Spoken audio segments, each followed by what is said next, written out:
본 말씀을 통해서 회복되는 믿음이라는 제목으로 말씀 증가하겠습니다. 우리가 이 하나님의 창조 질서를 살피게 되면 일정한 순환 사이클이 있음을 보게 됩니다. 태양이 뜨고 지는 것이나 지구가 1년에 한 차례 사시사철이 바뀌는 것이나 낮과 밤을 따라서 일과 쉼을 갖는 것들을 보면 분명히 순환되는 무언가가 있는데, 사람이 약할 때가 있고 또 강할 때가 있는 것 같이 이 믿음의 영역에서도 이러한 순환적인 패턴이 있다는 겁니다. 그래서 우리 믿음이 좋을 때가 있고 또 우리 믿음이 약할 때가 있는데, 믿음이 강할 때에는 넘어질까 조심을 해야 되고, 또 믿음이 약화했을 때는 다시 좋은 상태로 치고 올라가야 됩니다. 그러면 우리 약한 믿음이 강한 상태로 회복되기 위한 그런 조건은 무엇인가? 약한 상태로 있지 않고 바닥을 치고 올라가야 되겠는데, 어떠한 때에 우리의 약해졌던 믿음이 다시금 강성한 상태로 변모되겠는가? 본 말씀을 통해 살펴보면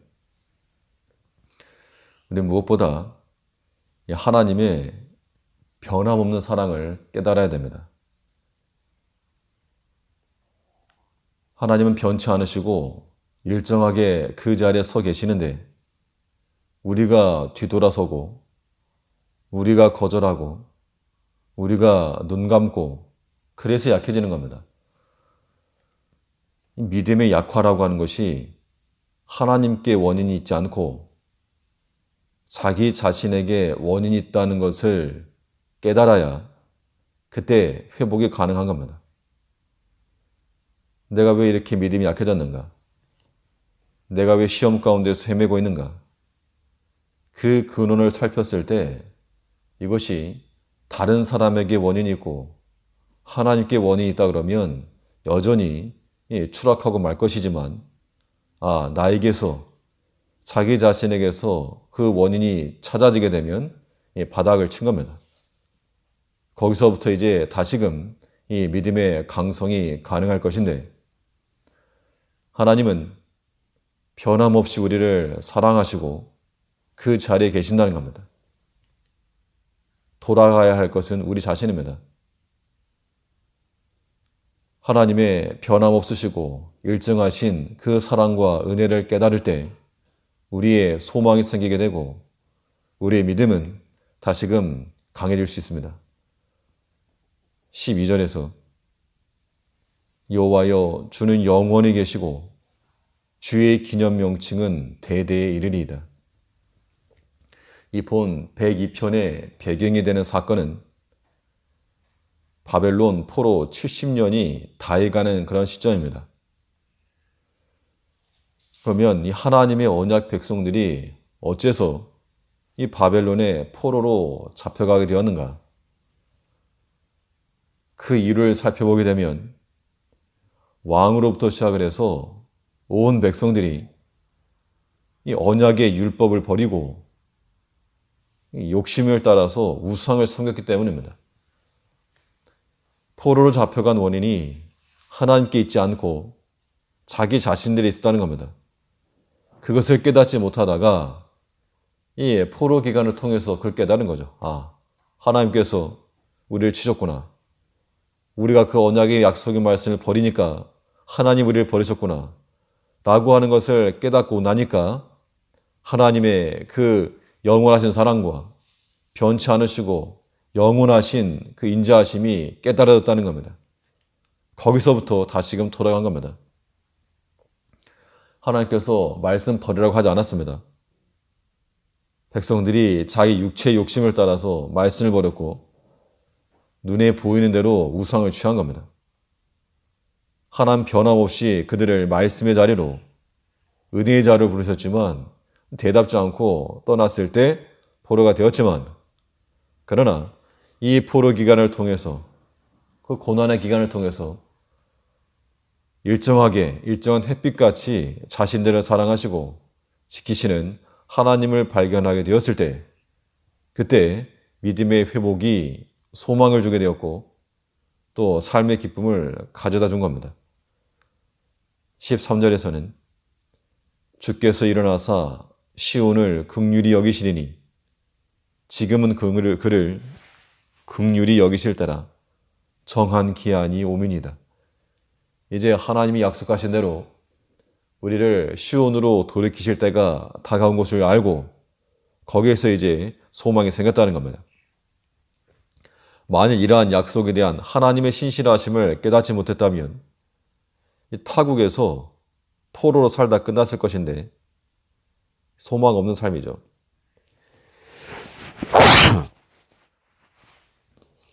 그런데 이제 하나님의 약속에 신실하신, 언약에 신실하신 하나님을 깨닫고 보니까 이제 하나님께 우리를 돌이키시겠구나.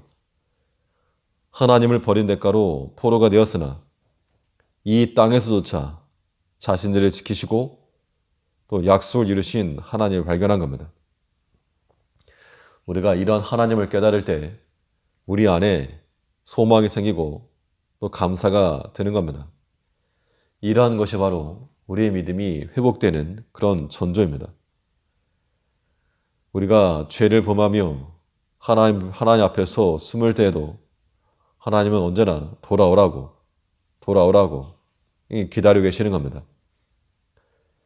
부모의 사랑을 깨닫고 돌이키는 자녀들과 같이 우리는 하나님의 변함없는 사랑을 깨닫고 다시금 주의 곁으로, 다시금 은혜의 자리로, 다시금 그 사명의 길로 돌이켜야 됩니다. 늪에 빠져가지고 점점 빠져들어가는 것이 아니라 다른 사람이 높아지는 게 아니고 자기가 내려가는 겁니다. 우리는 거기서부터 이제 바닥을 딛고 우리를 변함없이 사랑하시는 하나님을 깨달아서 강성한 믿음의 상태로 돌이킬 수 있는 우리가 되어야 되겠습니다. 우리 이 약한 믿음이 다시금 강성한 상태로 회복되기 위해서 어떤 조건이 필요한가? 하나님의 사랑을 깨달을 뿐만 아니라 하나님의 은혜를 즐거워야 됩니다. 하나님의 은혜를 즐거워한다는 것은, 이 믿음의 회복이라고 하는 것은 언제 일어나는가? 하나님의 은혜의 접촉이 일어날 때 회복되는 겁니다. 육체의 약함이 있을 때 우리가 양약이 되었건 한약이 되었건 치료할 수 있는 약을 먹게 되면 낫는 것처럼 이 믿음의 회복이라고 하는 것은 하나님의 은혜의 접촉이 될 때 그때 낫는 겁니다. 우리는 지난날 내게 베푸셨던 그 하나님의 은혜를 기억하는 게 중요하고 또 지금 현재 내게 베푸시는 그 은혜에 감사하게 될 때 그때 우리는 반드시 거의 100%다 회복되는 겁니다. 14절에서